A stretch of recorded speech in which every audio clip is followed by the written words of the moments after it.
Good morning students. இன்னைக்கு bio பாட்னியில் reproductive இன் plants தாவரங்களில் இனப்பெருக்கம் அப்படின்னு சொல்லக்கூடிய லெசனை பார்க்க போகிறோம். ஒரு பிளான்ட்ஸில் ரீப்ரொடக்ஷன் அப்படிங்கிறது 2 டைப்ஸில் ஃபார்ம் ஆகிருக்கும். ஒன்று asexual method, another one sexual method. Asexual method அப்படின்னா என்ன? பாலிலா இனப்பெருக்கம் முறைகளில் தாவரங்களில் இனப்பெருக்கம் அப்படிங்கிறது நடக்கும். ரெண்டாவது முறை அப்படின்னு சொல்லி பார்த்தீங்கன்னா பால் இனப்பெருக்கம். செக்ஷுவல் முறையில் தாவரங்கள் புது தாவரங்களை உருவாக்கும்னு சொல்கிறோம். ஸோ பாலிலா இனப்பெருக்கம் என்னென்ன முறைகளில் நடக்கும் அப்படின்னு சொல்லி லாஸ்ட் கிளாஸ்லேயே பார்த்தோம். கொனிடியாவை ஃபார்ம் பண்ணும். பாலிலா ஏசெக்சுவல் ஏசெக்சுவல் டைப்பில் எப்படி ரீப்ரொடக்ஷன் நடக்கும் அப்படின்னு பார்த்தீங்கன்னா கொனிடியாவை ஃபார்ம் பண்ணிடும்.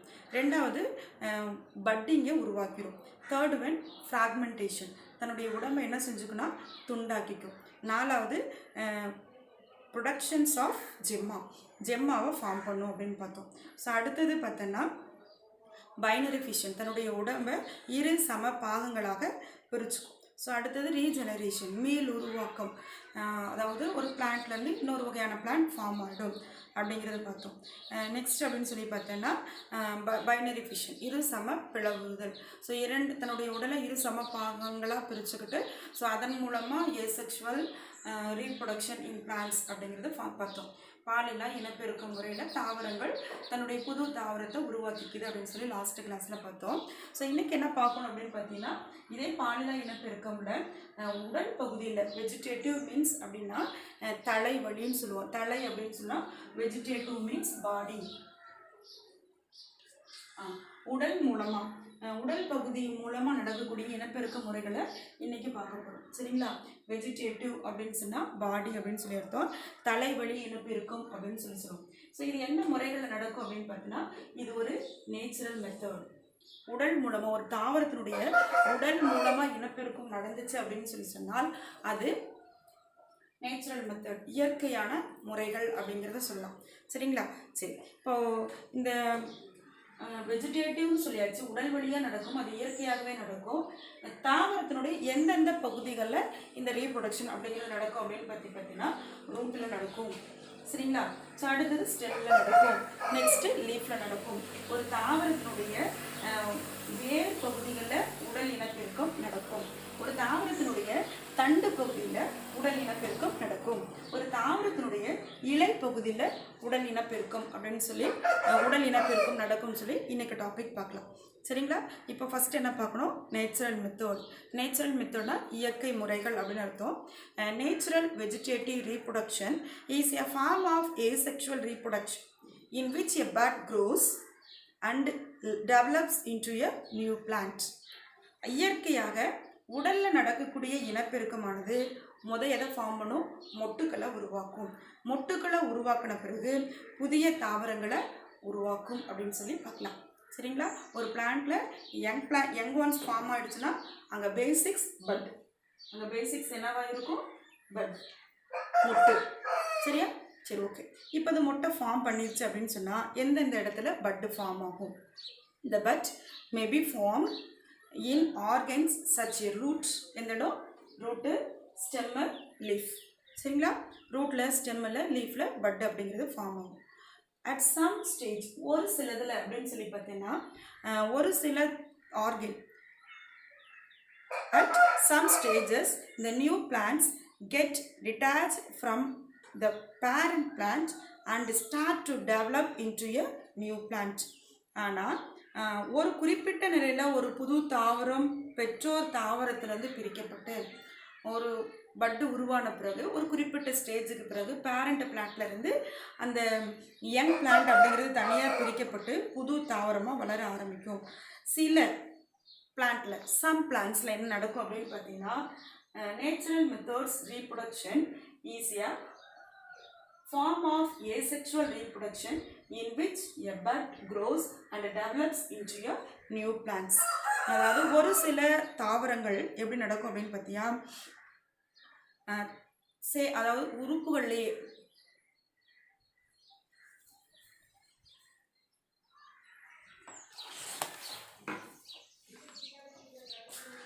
சில வெஜிடேட்டிவ் ரீப்ரொடக்ஷனில் ஈடுபடக்கூடிய ஒவ்வொரு பிளான்ட்டும் அந்த பிளான்ட்டில் இருக்கக்கூடிய ஒவ்வொரு ஆர்கனும் சேமிப்பு தன்மை உடையதாகவும் ஸ்டோரேஜ் உணவுப் பொருளை ஸ்டோர் பண்ணக்கூடிய தன்மை உடையதாகவும் ஒரு சிலது ரொம்ப வருஷம் பெரினியல் பிளான்ட்ஸ் அப்படின்னு சொல்லுவோம் பல ஆண்டுகள் வாழக்கூடிய தன்மை உடையதாகவும் இருக்குது அப்படின்னு சொல்லி பார்க்கலாம். ஸோ இந்த மாதிரி குவாலிஃபிகேஷன் இருக்கக்கூடிய பிளான்ட்டை தான் நம்ம என்னென்னு சொன்னோம் அப்படின்னு பார்த்தீங்கன்னா ரீப்ரொடக்டிவ் ப்ரொபகலஸ், அதாவது இனப்பெருக்க உறுப்புகள் அப்படின்னு சொல்கிறோம். தாவரத்தினுடைய ரீப்ரொடக்ஷனுக்கு பயன்படுத்தக்கூடிய அந்த யூனிட்டை தான், அந்த பார்ட்டை தான், அந்த ஆர்கனி தான் என்ன நேம் சொல்லலாம்னு பார்த்தீங்கன்னா ரீப்ரொடக்டிவ் ப்ரொபகலஸ். ரீப்ரொடக்டிவ்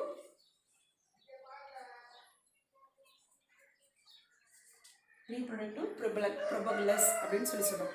அல்லது இன்னொரு பேர் என்ன சொல்லலாம், டயாஸ்போர்ஸ் அப்படிங்கிறத பார்த்தோம். சரியா?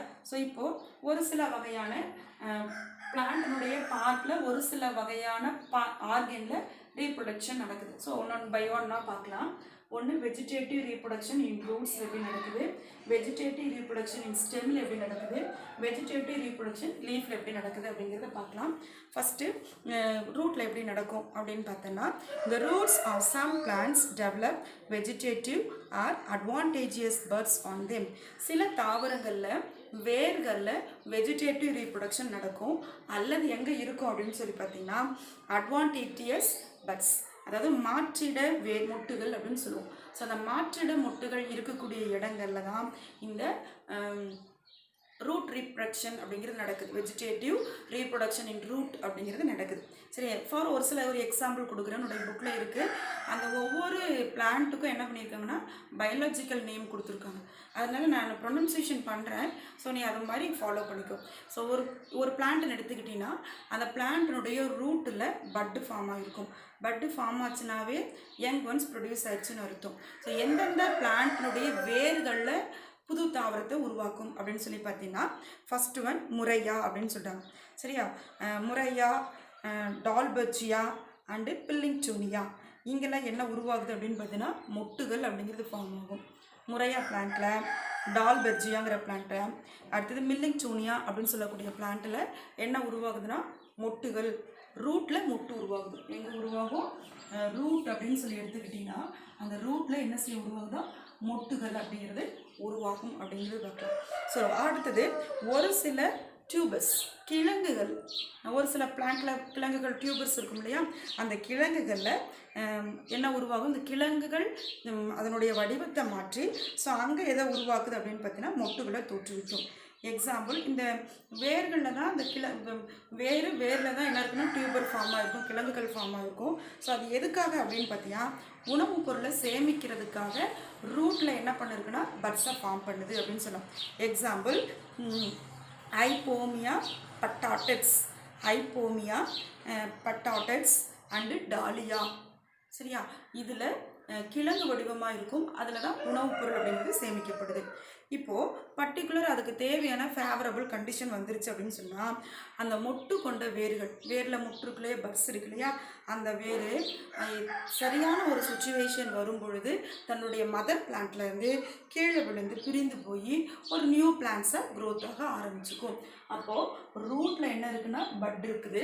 எதுக்காக இந்த பட்டு ஃபார்ம் ஆகிருக்கு அப்படின்னு பார்த்தீங்கன்னா இந்த பட்டு வந்துச்சுனாவே யங் ஒன்ஸ் ப்ரொடியூஸ் ஆகிடுச்சு அப்படின்னு அர்த்தம்.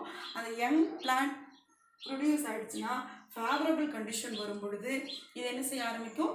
சாயிலில் கீழே வந்து நியூ பிளான்ட்டை க்ரோத் ஆக ஆரம்பிச்சோம். ஸோ ஒரு சிலதில் மொட்டுகளாக இருக்கும், ஒரு சில பிளான்ட்டில் டியூபராக இருக்கும்னு சொன்னாங்க. ஸோ இதுதான் என்னன்னு பார்த்தீங்கன்னா வெஜிடேட்டிவ் ரீப்ரொடக்ஷன் இன் ரூட்ஸ் அப்படிங்கிறது. ஸோ ரெண்டாவது எங்கே பட்டு ஃபார்ம் ஆகும் அப்படிங்கிறத பார்க்கலாம். செகண்ட் அப்படின்னு பார்த்தீங்கன்னா வெஜிடேட்டிவ் ரீப்ரொடக்ஷன் இன் ஸ்டெம். ஸ்டெம்மில் எப்படி யங் பிளான்ட் அப்படிங்கிறது ஃபார்ம் ஆகுது அப்படின்னு பார்க்கலாம். ஆல்ரெடி 11th ஸ்டாண்டர்டில் என்ன பண்ணியிருக்காங்க அப்படின்னு சொல்லி பார்த்தீங்கன்னா இந்த ஸ்டெம்மில் ஃபார்ம் ஆகக்கூடிய from the unit 3 of class 11th you are familiar with the structure of various underground stem and sub-aerial stem modification. 11thலேயே ஃபஸ்ட்டு வால்யூம் புக்கை பார்த்தா அப்படின்னு சொன்னால் அதில் எத்தனாவது லெசன் அப்படின்னு பார்த்தீங்கன்னா யூனிட் 3ல் யூனிட் 3 ஃபஸ்ட் வேல்யூமில் யூனிட் 3 அல்லது யூனிட் 3 லெசன் யூனிட் 3 எடுத்துகிட்டுன்னா அதில் இருக்கும். அதாவது அண்டர் கிரவுண்டு ஸ்டெம்மு எப்படி இருக்கும், சப்பேரியல் ஸ்டெம்மு, அங்கேருந்து ப்ரொடியூஸ் ஆகக்கூடிய ஃபுட்டு மெட்டீரியல், அங்கேருந்து உருவாகக்கூடிய ஒவ்வொரு வகையான அதாவது ஸ்டெம்மில் ரூட்டில் பட்டில் எப்படி ஃபார்ம் ஆகிருக்குங்கிறது எல்லாமே அதில் கொடுத்துருப்பாங்க. ஆல்ரெடி நம்ம படிச்சிருக்கோம் அப்படிங்கிற ஒரு விஷயத்தை கன்வே பண்ணிவிட்டு என்ன ஆகுதுன்னா, இலைகளில் என்ன இருக்குன்னா லீஃப் எதோட இது இருக்கும், கிரவுண்டோட அட்டாச்சாக இருக்கும். ஸோ அப்போ லீஃப் கிரவுண்டோட அட்டாச்சாக இருக்கும்போது அங்கேயும் என்ன உருவாகுதுன்னு பார்த்தீங்கன்னா இந்த பட் அப்படிங்கிறது யங் பிளான்ட் அப்படிங்கிறது ஃபார்ம் ஆகுது. ஸோ எந்தெந்த தாவரங்கள் அப்படி யங் பிளான்ட் ஃபார்ம் ஆகுது அப்படின்னு பார்த்தீங்கன்னா திஸ் இன்க்ளூட்ஸ் ரைசோம், அண்டர்லைன் பண்ணிக்கிங்க, ரைசோம் இலைகளில் மட்ட நிலத்தண்டு இலைகள். ஸோ இது எதோட இருக்கும், சாயிலோட அட்டாச்சாக இருக்கும். ஸோ அங்கே என்னவாகும் அப்படின்னு பார்த்தீங்கன்னா அந்த ஸ்டெம் ஃபார்ம் ஆகிருக்கு. எக்ஸாம்பிள் பிளான் சொல்கிறேன். மியூசா பாரடிசியாக்கா அண்டு ஜிஞ்சிக்ஃபர் அக்பிசினாலே குர்குமா லாங்கா. ஜிஞ்சிக்ஃபரா அக்பிசினாலே அப்படின்னு சொன்னால் அதாவது இஞ்சி பார்த்துருக்கோம் இல்லையா, இஞ்சி எந்த பிளான்ட் அப்படின்னு சொல்லி பார்த்தீங்கன்னா ஏரியல் ஸ்டெம் மாடிஃபிகேஷன், தரையோடு ஒட்டிகிட்டு இருக்கக்கூடிய பிளான்ட்டாக தான் நம்ம இஞ்சியை சொல்லுவோம். அந்த இஞ்சியினுடைய இலை பகுதி தரையோடு ஒட்டிகிட்டு இருக்கும். அந்த தரைக்கு கீழ் உள்ள பகுதியில் ரூட் இருக்கும். அந்த ரூட்டில் தான் என்ன ஃபார்ம் ஆயிடுது, இந்த ஜிஞ்சிக்ஃபர் அப்படின்னு சொல்லக்கூடிய இஞ்சி ஃபார்ம் ஆயிடுது. அப்போது தண்டை தான் நம்ம இஞ்சின்னு சொல்லுவோம். அப்போ தண்டுலேயும் என்ன உருவாகுது அப்படின்னு சொல்லி பார்த்தீங்கன்னா பட்ஸ் அப்படிங்கிறது ஃபார்ம் ஆகி யங் ஒன்ஸை ப்ரொடியூஸ் பண்ணுதுன்னு சொல்லி பார்க்கலாம். நெக்ஸ்ட்டு தரைக்கு கீழே இருக்கக்கூடிய டியூபஸ், தரையடி கிழங்கு அப்படின்னு சொல்லலாம். அதாவது அதுக்கு பேர் என்ன சொல்லணும்னா காம் அப்படின்னு சொல்கிறது. காமுக்கு எக்ஸாம்பிள் என்ன சொல்லலாம்னு பார்த்தீங்கன்னா அல்லியம், சீபா, வெங்காயம் இருக்கு இல்லையா, ஆனியன் இருக்கு இல்லையா, ஆனியம் எங்கே இருக்குன்னா இது கார்ன், அதாவது கார்ன் அப்படிங்கிறது குமிழ் வடிவத்தோடு இருக்கும். ஸோ அங்கேருந்து உணவுப் பொருளானது ப்ரொடியூஸ் ஆகுது. ஸோ அது எதுலேருந்து உருவாகக்கூடியது, தண்டுலேருந்து உருவாகக்கூடிய யங் பிளான்ட் அப்படின்னு சொல்லலாம். சரிங்களா. அடுத்தது நெக்ஸ்ட் அப்படின்னு சொல்லி பார்த்தீங்கன்னா டியூபர்னால் கிழங்கு, சொலானம் டியூபரோசம். நெக்ஸ்ட்டு கார்ன் அப்படின்னு சொன்னால் குமிழ் தண்டு, அல்லியம், சீப்பா, லில்லியம். ஓடுத்தண்டு அப்படின்னா செஞ்சலா, எய்சிடியாக்கா. வேர்விடும் ஓடுத்தண்டு அப்படின்னா மென்தா மற்றும் ஃப்ரக்ரேரியா. நீர் ஓடுத்தண்டு பிஸ்டியா ஐகார்னியா.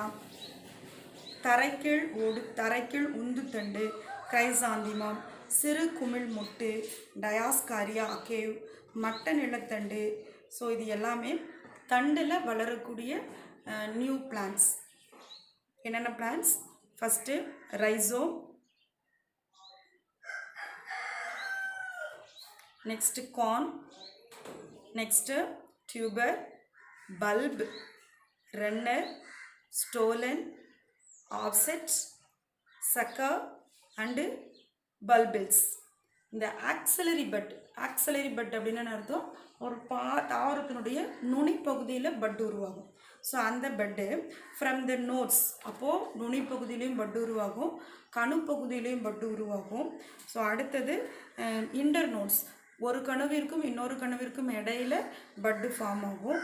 ஸோ இது எல்லாமே எதுக்காக அப்படின்னா அந்த நியூ பிளான்ட்டை உருவாக்குறதுக்கு தேவையான இடங்களாக, ஒரு தண்டில் தேவையான இடங்களாக அதை வச்சுக்கலாம். சரியா. அதாவது கிழங்கினுடைய கண் அமைப்பிலிருந்தும் புதிய தாவரங்கள் என்ன பண்ணுதோ உருவாகுது. ஸோ இப்போ வேரில் எந்த இடத்துல நியூ பிளான்ட் உருவாகுதுன்னு பார்த்துட்டோம். ரெண்டாவது ஒரு ஸ்டெம் அப்படின்னு எடுத்துட்டிங்கன்னா, தண்டு அப்படின்னு எடுத்துட்டிங்கன்னா, அந்த தண்டில் ஒரு சில வகையான பிளான்ட்டில் பட்டு ஃபார்ம் ஆகி அங்கே நியூ பிளான்ட் வருதுன்னு பார்த்துட்டோம்.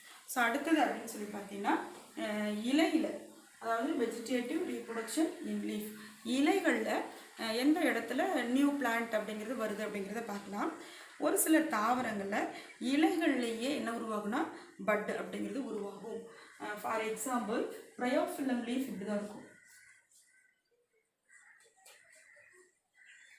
இப்போது இங்கே இருக்கக்கூடிய ஒவ்வொரு நர்வஸுக்கும் கீழே என்ன இருக்குன்னா ஒரு பள்ளம் மாதிரி ஒரு பகுதி.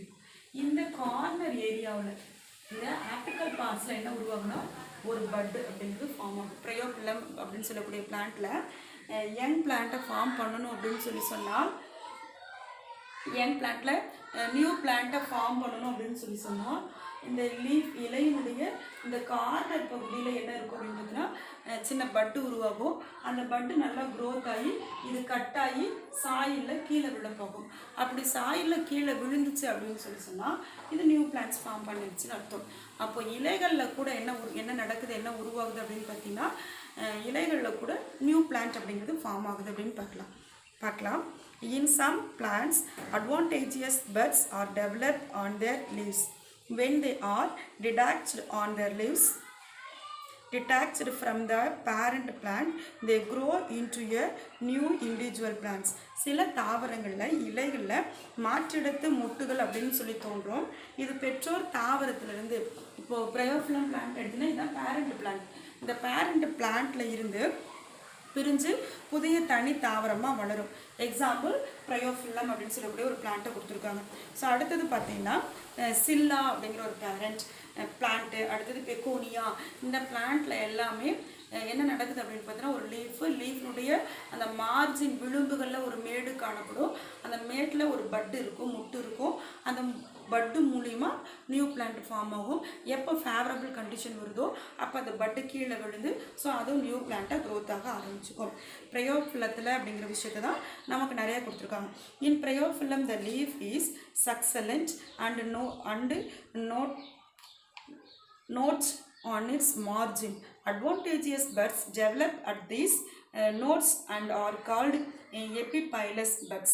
ஸோ இப்படி இந்த மார்ஜின் ஏரியாவில் நியூ பிளான்ட் வருது இல்லையா, அந்த பிளான்ட்டுக்கு என்ன பேர் சொல்லணும், எபிபைலஸ் பட்ஸ். அண்டர்லைன் பண்ணிக்கோ, எபிபைலஸ் பட்ஸ் அப்படின்னு சொன்னோம். அதாவது இலை வளர் மொட்டுக்கள் அப்படின்னு சொல்கிறோம். இந்த develop into a new plant forming a root system and become independent plants when the leaf gets decayed. அதாவது இலை அழுகிருதும். இப்போது லீஃப் அப்படின்னா ரொம்ப நாள்லாம் இருக்காது, அதுக்குன்னு ஒரு குறிப்பிட்ட காலங்கள் இருக்கும். அப்போ அதுக்கு பிறகு அது வாடி பழுத்து கீழே விழுந்துடும். ஸோ அப்படி இருக்கும்போது அந்த இலை அழுகும் இல்லையா, அந்த காலங்களில் அந்த இலையினுடைய பகுதியில் வேர் உருவாக ஆரம்பிக்கும். நியூ பிளான்ட்டாக இருந்துச்சுன்னா லீஃப் ஏரியாவில் ரூட் ஃபார்ம் ஆக ஆரம்பிக்கும். சரியா? ஸோ அப்போ அந்த ரூட் ஃபார்ம் ஆகி ஸோ அடுத்தது சாயிலில் விழுந்து நியூ பிளான்ட்டை ஃபார்ம் பண்ணிக்கும். சில்லா அப்படின்னு சொல்லி ஒரு பிளான்ட் உண்டு. ரிவர் ஏரியா, ஆற்று மணல் இருக்கு இல்லையா, அந்த ஆற்று மணல் ஏரியாவில் சில்லா ஈஸியாக bulbous plant and grows in sandy soils. Sandy சாயில்னா ஆற்று மணல். அந்த ஆற்று மணல் பகுதியில் இந்த சில்லா அப்படின்னு சொல்லக்கூடிய இந்த பிளான்ட் வளர ஆரம்பிக்கும். ஸோ இந்த ஆற்று கரையோரங்களில் இது இருக்கிறதுனால இதில் இலைகள் கொஞ்சம் நீளமாகவும் இருக்கும், குறுகியதாகவும் இருக்கிறாங்க. இலையினுடைய நுனியில் இலை வளர் மொட்டுக்கள், இலையில் வளரக்கூடிய சின்ன சின்ன மொட்டுகள் தோன்றி அதை தரையை தொட்டவுடன் என்னன்னா ரொம்ப மொட்டுகள் வந்து இது எங்கே வரும், தரையை தொட்டவுடன் அது புது தாவரமாக வளர ஆரம்பிச்சுக்கும். சில்லா அப்படின்னு சொல்லக்கூடிய பிளான்ட்டினுடைய தன்மை. ஸோ அடுத்தது என்ன பார்க்கலாம் அப்படின்னு பார்த்தீங்கன்னா advantages of natural vegetative reproduction. அதாவது சாதாரணமாக நேச்சுரல் வெஜிடேட்டிவ் ரீப்ரொடக்ஷனுடைய அட்வான்டேஜஸ், நன்மைகள் என்ன அப்படிங்கிறது பார்க்க போகிறோம். கிட்டத்தட்ட உனக்கு 4 பாயிண்ட் கொடுத்துருக்காங்க. என்னென்ன அட்வான்டேஜஸ் இருக்குது அப்படிங்கிறத தெரிஞ்சுக்கலாம். ஃபர்ஸ்ட் அட்வான்டேஜஸ் அப்படின்னு சொல்லி பார்த்தீங்கன்னா only one parent is required for propagation. இனப்பெருக்கத்திற்கு ஒரு பெற்றோர் மட்டுமே போதுமானது. அதாவது ரீப்ரொடக்ஷன் நடக்கிறதுக்கு ரீப்ரொடக்ஷன் நடக்குன்னா சிங்கிள் பேரண்ட் மட்டும் போதும். அப்படி இருக்கக்கூடியதை ஏசெக்சுவல் மெத்தட் அப்படின்னு சொல்லி சொன்னோம், அதே போதுமானதுன்னு சொல்லி பார்க்கலாம். ரெண்டாவது, இந்த new individual plants produced R genetically identical. தோன்றிய புது தாவரம், இப்போ ஒன்று புதுசாக ஒரு பிளான்ட் தோணுதுன்னு சொன்னால் இந்த தோன்றிய புது தாவரம் ஒத்த மரபணு தன்மை உடையதாக இருக்கும். அதனுடைய ஜீன்ஸில் எந்த விதமான மாற்றங்களும், ஜெனட்டிக்கலி எந்த விதமான மாற்றங்களும் இருக்காது அப்படிங்கிறத பார்க்குறோம். அடுத்தது, இன் சம் பிளான்ட்ஸில் this enables to spread rapidly. அதாவது சில தாவரங்களில் இது எளிதில் பரவுதலுக்கு உதவும். ஸோ இதனுடைய அட்வான்டேஜஸ் ஏசெக்சுவலில் சீக்கிரம் ஸ்ப்ரெட் ஆகுறதுக்கு உதவும், நிறைய வளரும். எக்ஸாம்பிள் பிளான்ட் அப்படின்னு பார்த்தீங்கன்னா ஸ்பைனி ஃபிக்ஸ் அப்படிங்கிறது. ஸ்பைனி ஃபிக்ஸ் லாஸ்ட் ஒன் அப்படின்னு சொல்லி பார்த்தீங்கன்னா லாஸ்ட் ஒன் அட்வான்டேஜஸ் என்னென்னு பார்த்தீங்கன்னா horticulture. Horticulturists and farmers utilize these organs of natural vegetative reproduction for cultivation and to harvest plant in large size. அதாவது நிறைய வகையான தாவரங்கள் எளிதில் பரவுதுன்னு சொல்லி பார்த்தோம். இப்படி நிறைய ஸ்ப்ரெட் ஆகிறதுனால இது ஹார்டிகல்ச்சரிஸ்ட், அதாவது தோட்டக்கலை வல்லுநர்கள் இருப்பாங்க இல்லையா, அவங்களுக்கும் ஃபார்மர்ஸ் விவசாயிகளுக்கும் விவசாய வல்லுநர்களுக்கும் நேச்சுரலாகவே இந்த வெஜிடேட்டிவ் ரீப்ரொடக்ஷன் அப்படிங்கிறது ரொம்ப தேவைப்படக்கூடிய ஒரு விஷயமா இருக்கும். சரியா? ஸோ இந்த பயிர் பெருக்கத்திற்கு அதிகமாக யூஸ்ஃபுல்லாக பயன்படுத்தக்கூடிய மெத்தடு, இந்த ரீப்ரொடக்ஷன் மெத்தட் எது ரொம்ப சிம்பிளாக ஈஸியாக இருக்கும்னு பார்த்தீங்கன்னா ஏசெக்ஷுவல் மெத்தட் அப்படின்னு சொல்லி பார்க்கலாம். பெரிய அளவில் நிறைய பிளான்ட்டை க்ரோத் பண்ணி ரொம்ப அதிகமாக அறுவடை பண்ணணும், ஹார்வெஸ்ட் பண்ணணும் அப்படின்னு சொல்லி சொன்னால் ஸோ இந்த முறைகளை நம்ம என்ன பண்ணலாம், பயன்படுத்திக்கலாம் அப்படின்னு சொல்லி பார்க்கலாம். அடுத்த ஒன்று disadvantages of natural vegetative reproduction. So இதனுடைய குறைகள் அப்படின்னு எடுத்துக்கிட்டோன்னா, வெஜிடேட்டிவ் ரீப்ரொடக்ஷனுடைய குறைகள் அப்படின்னு எடுத்துக்கிட்டேன்னா அது ஒன்றும் அதிகமாக கிடையாது. ஒரே ஒரு குறை தான். என்ன அப்படின்னு சொல்லி பார்த்தீங்கன்னா new plants produce have no genetic variation. புதிதாக உருவாகும் தாவரங்களில் மரபணுசார் வேறுபாடு காணப்படுவது இல்லை. இப்போ ஏதாவது நியூ பிளான்ட் யங் பிளான்ட் வருது அப்படின்னு சொல்லி சொன்னால் அதில் எந்த விதமான ஜெனட்டிக் வேரியேஷனும் நம்மளால் என்ன பண்ண முடியாது, பார்க்க முடியாது. ஸோ அப்போ நிறைய அட்வான்டேஜ். அதுலேயும் முக்கியமான அட்வான்டேஜ் என்ன அப்படின்னு கேட்டிங்கன்னா மதர் பிளான்ட்டினுடைய ப்ரொடியூஸ் போலவே யங் பிளான்ட்டும் இருக்கும், எந்த விதமான ஜெனட்டிக்லி சேஞ்சஸ் இருக்காது அப்படிங்கிறதான் அட்வான்டேஜஸ் அண்டு டிஸ்அட்வான்டேஜஸ் அப்படிங்கிறது. ஸோ நெக்ஸ்ட் அப்படின்னு பார்த்தீங்கன்னா ஆர்டிஃபிஷியல் மெத்தட். நெக்ஸ்ட் என்ன மெத்தட் பார்க்க போகிறோம், ஆர்டிஃபிஷியல் மெத்தட் அப்படின்னா என்ன, செயற்கை முறைகள். ஸோ இப்போது நேச்சுரல் இது ரெண்டு டைப். ஏசெக்சுவல் முறை எப்படி இருக்குது அப்படின்னு பார்த்தீங்கன்னா ரெண்டு டைப். ஒன்று நேச்சுரல் மெத்தட் அப்படின்னு பார்த்துட்டோம், இன்னொரு மெத்தட் அப்படின்னு பார்த்தீங்கன்னா ஆர்டிஃபிஷியல் மெத்தட். ஸோ இப்போது நேச்சுரல் மெத்தட் நம்ம பார்த்துட்டோம். எந்தெந்த முறைகளில் இயற்கையான முறையில் ஒரு மதர் பிளான்ட் இருந்துச்சுன்னா மதர் பிளான்ட்டினுடைய ரூட்டில் ஸ்டெம்மில் லீஃபில் ஆட்டோமேட்டிக்காக யங் பிளான்ட் அப்படிங்கிறது ஃபார்ம் ஆகும் அப்படிங்கிறத பார்த்துட்டோம். ஸோ அடுத்தது பார்த்தோன்னா ஆர்டிஃபிஷியல் மெத்தட், செயற்கை முறையில் நம்ம எப்படி உருவாக்கலாம் அப்படிங்கிறத பார்த்துக்கலாம். ஸோ முதல்ல ஆர்டிஃபிஷியல் மெத்தட் அப்படின்னா என்ன? இப்போ நம்ம என்னென்னலாம் மெத்தட் சொன்னோமோ, ரூட்டில் வந்துச்சு, ஸ்டெம்மில் வந்துச்சு, லீஃபில் வந்துச்சுன்னு சொன்னோமோ, அதை தவிர மீதி டைப்பில் உருவாக்கக்கூடிய மெத்தட் தான் நம்ம என்ன சொல்லணும்னா ஆர்டிஃபிஷியல். இந்த ஆர்டிஃபிஷியல் மெத்தடை அதிகமாக எங்கே யூஸ் பண்ணிக்கிறாங்க அப்படின்னு பார்த்தீங்கன்னா அக்ரிகல்ச்சர் அண்டு ஹார்டிகல்ச்சர். தோட்டக்கலை வல்லுநர்களும் வேளாண்மை கலை வல்லுநர்களும் தாவரங்களுடைய உறுப்புகளிலிருந்து தாவரங்களை பெருக்குவதற்கு பல வழிமுறைகளை அவங்க என்ன செய்கிறாங்கன்னா யூஸ் பண்ணுறாங்க. தாவரனுடைய பெருக்கத்திற்காக ஆர்டிஃபிஷியல் முறை நம்ம யூஸ் பண்ணுறோம். இவை செயற்கை இனப்பெருக்கம். இதை தான் நம்ம என்னென்னு சொல்கிறோன்னா ஆர்டிஃபிஷியல் மெத்தட் அப்படின்னு சொல்கிறோம். நேச்சுரல் டைப்பில் நம்ம எந்த விதமான ரிஸ்க் எடுக்க தேவையில்லை. ஆனால் பிளான்ட் அதிகமாக க்ரோத் ஆகணும், நிறைய வளர்ச்சி இருக்கணும், நிறைய ஹார்வெஸ்ட் பண்ணணுங்கிறதுக்காக ஆர்டிஃபிஷியல் மெத்தடை நம்ம யூஸ் பண்ணுறோம். ஸோ அப்படியே ஆர்டிஃபிஷியல் மெத்தடை யூஸ் பண்ணும்போது சில செயற்கை இனப்பெருக்க முறைகள் மனிதர்களால் நீண்ட காலமாக பயன்படுத்தப்படுது. ஸோ ஒரு சில மெத்தடு நம்ம நேச்சுரல்னு சொல்லிட்டு இருக்கோம். ஆனால் எந்த விஷயமுமே நம்ம இயற்கையாக இருக்கிறத விட செயற்கை முறையில் நிறைய நம்ம என்ன பண்ணுறோம், அதிக உற்பத்தி லாபம் அப்படின்னு சொல்லக்கூடிய நோக்கத்துக்காக நம்ம பயன்படுத்துகிறோம். அப்படி தான் இப்போ நியூ டெக்னாலஜியில் அதிகமாக என்ன செய்கிறாங்கன்னா இந்த மெத்தடை யூஸ் பண்ணுறாங்க. சரிங்களா? சரி, ஒரு சில வகையான some of the artificial propagation methods have been used by man for a long time and are call conventional method. So ஒரு சில மெத்தட் அப்படின்னு சொல்லி பார்த்தீங்கன்னா நீண்ட காலமாக பயன்படுத்தப்படுறதுனால இவ கன்வென்ஷனல் மெத்தட் அப்படின்னு சொல்லலாம். கன்வென்ஷனல் மெத்தட் அப்படின்னு சொல்லி சொன்னால் பாரம்பரிய முறை அப்படிங்கிறது. கன்வென்ஷனல் மெத்தட் என்ன சொல்லணும், பாரம்பரிய முறை அப்படின்னு சொல்லலாம். சரி, அண்மை காலத்தில் இப்போ ரீசெண்டாக குறைந்த நேரத்தில் கூடுதலான எண்ணிக்கை டைமிங் குறைச்சிக்கணும், ஆனால் அதிகமான மகசூல் வேணும் அப்படிங்கிறதுனால தாவரங்களை நிறைய வகையான டெக்னாலஜி மூலமாக பயன்படுத்துகிறோம். ஸோ அப்படி டெக்னாலஜி மூலமாக பயன்படுத்துறதுனால இதை என்ன மெத்தடுன்னு சொல்லலாம்,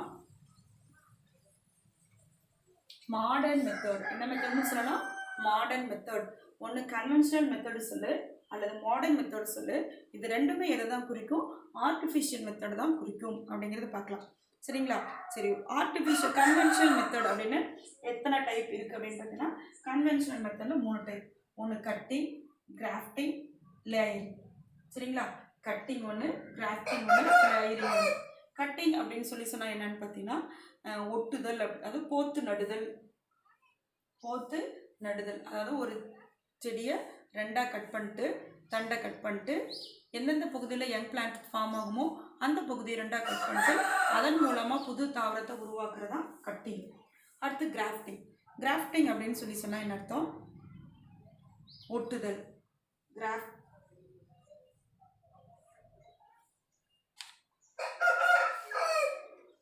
கட்டிங்.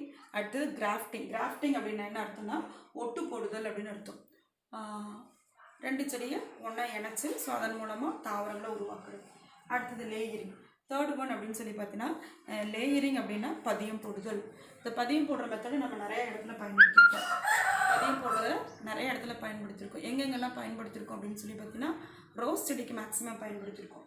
என்னங்கிறத பார்க்கலாம். இந்த கிராஃப்டிங்கை 3 வகையாக, கிட்டத்தட்ட 5 வகையாக பிரிச்சுக்கிறோம். ஒன்று ஃபஸ்ட்டு கிராஃப்டிங் அப்படின்னா, ஃபஸ்ட்டு கிராஃப்டிங்கு பேர் bud grafting. Second approach grafting. Third one tongue grafting. Fourth one crown grafting.